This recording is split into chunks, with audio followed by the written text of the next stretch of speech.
Bloqué à Marseille depuis octobre dernier, privé de pavillon par Gibraltar puis par le Panama, le navire humanitaire Aquarius restera définitivement à quai. Mais pas question pour SOS Méditerranée de renoncer à ses opérations de sauvetage.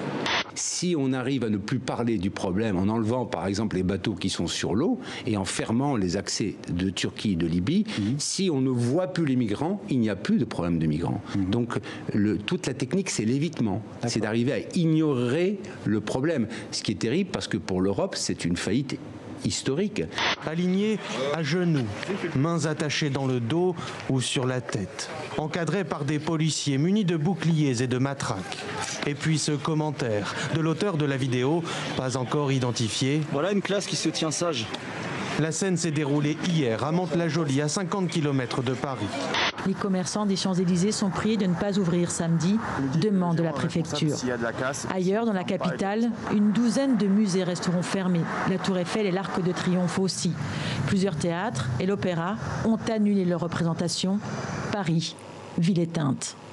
Depuis plusieurs jours, la Chine demande des explications après l'inculpation de Meng Wanzhou, la directrice financière de Huawei à Vancouver. Et ce vendredi, le ton est monté. Nous exigeons des deux parties, des États-Unis et du Canada, que des clarifications nous soient fournies au plus vite quant au motif de cette détention. Vaincre la maladie, c'est guérir. Et effectivement, dans certains cas, on peut guérir. Y compris de maladies dont on pensait encore il y a quelques années que c'était impossible.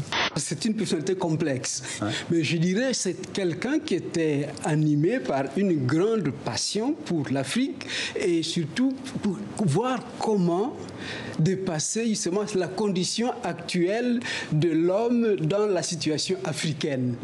Et à partir donc de cette réflexion qui part des processus d'aliénation par la colonisation, il essaie de réfléchir comment sortir de là.